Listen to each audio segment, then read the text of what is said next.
எல்லாருக்கும் வணக்கம். நான் உங்கள் ராகவா லாரன்ஸ் பேசுகிறேன். முந்தா நேற்று விஜயகாந்த் சாருடைய சமாதிக்கு நானும் எங்கள் அம்மாவும் போயிருந்தோம். அங்கே போயிட்டு அப்படியே விஜயகாந்த் சார் நான் வீட்டுக்கு போகலான்னு வீட்டுக்கு போனோம். அங்கே விஜயகாந்த் சார் ஒய்ஃபு, அப்புறம் சுதீப் சார், அப்புறம் அவங்களுடைய 2 பசங்க, அப்புறம் விஜயகாந்த் சார் ஒய்ஃபுடைய சிஸ்டர் இருந்தாங்கன்னு அவங்க இன்ட்ரொடியூஸ் பண்ணாங்க. எல்லாம் உட்காந்து பேசிகிட்டு இருக்கும்போது அது விஜயகாந்த் சாருடைய ஒய்ஃபுடைய சிஸ்டர் எனக்கு சொன்னாங்க, சண்முக பாண்டியர் பார்த்து, தம்பி ஹீரோவாக பண்ணிகிட்டு இருக்கார் மாஸ்டர், நீங்கள் தான் எல்லோரும் பார்த்துக்கணும், நீங்கள் தான் ஒன்றா எல்லோரும் பார்க்கணும் அப்படின்னு சொன்னாங்க. அந்த வார்த்தை எனக்கு ரொம்ப ஒரு மாதிரி, ஏன்னா விஜயகாந்த் சார் எத்தனையோ பேர் ஹெல்ப் பண்ணியிருக்காரு. அவர் எத்தனையோ ஹீரோக்களுக்கு ஹெல்ப் பண்ணியிருக்காரு, எத்தனையோ தர்ம காரியங்கள்லாம் பண்ணியிருக்காரு. அந்த அம்மா நீங்கள் தான் இவங்களெல்லாம் பார்த்துக்கணுன்னு சொல்லும்போது அந்த வார்த்தை மட்டும் எனக்கு ஏதோ ரொம்ப ஒரு மாதிரியாக இருந்தது. ஏதோ ஒன்று பண்ணணும் அப்படின்னு தோணுச்சு. ஒரு 2 நாள் அப்படியே யோசனை பண்ணியிருந்தேன், அந்த பசங்களுக்கு ஏதாவது ஒன்று பண்ணணுமே. ஏன்னா அவர் பார்த்திங்கன்னா நிறைய ஹீரோங்கள் நடிக்கிற படத்தில் கெஸ்ட் ரோல் பண்ணுவார், அவர் ஃபைட் பண்ணுவார், சாங் பண்ணுவார். ஸோ மற்றவங்கள வளர்த்து விடுறதுல அவருக்கு ரொம்ப சந்தோஷம்.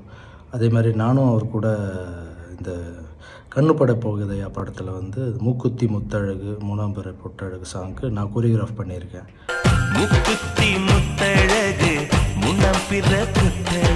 ரொம்ப அழகாக ஆடியிருப்பார். என்னையும் ரொம்ப என்கரேஜ் பண்ணியிருக்காரு. ஸோ அப்படியேப்பட்ட குடும்பத்தில் இருக்கிற பசங்களுக்கு இவ்வளோ ஹெல்ப் பண்ண மனுஷனுக்கு ஸோ நம்ம ஏதாவது ஒன்று பண்ணணுன்னு தோணுச்சு.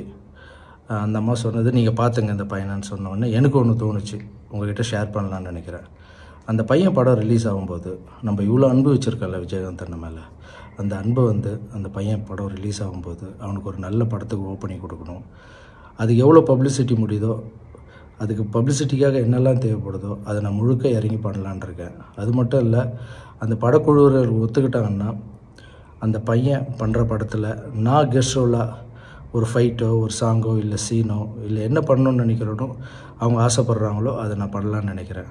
ஏன்னா எத்தனையோ ஹீரோ வளர்த்து விட்டுருக்காரு அவர். அவங்க பையன் வளர்றதை நம்ம பார்க்கணும். அதுதான் அவருக்கு நம்ம பண்ணுற தர்மமாகவும் விஜயகாந்த் அண்ணனுக்கு அந்த ஆத்மா சாந்தி அடையும் நான் நம்புகிறேன்.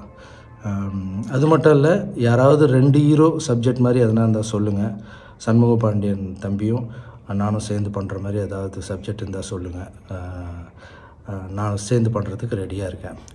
அதேமாதிரி விஜய் பிரபாகரன் சார் அரசியலில் இருக்கார், அவருக்கு என்னுடைய வாழ்த்துக்களை தெரிவிச்சுக்கிறேன். அந்த குடும்பத்துக்கு நம்ம ஏதாவது பண்ணோம் அப்படின்னா இதுதான் பண்ணணும்னு ஏதோ மனசில் தோணுச்சு, ஷேர் பண்ணிக்கிறேன் உங்கள்கிட்ட.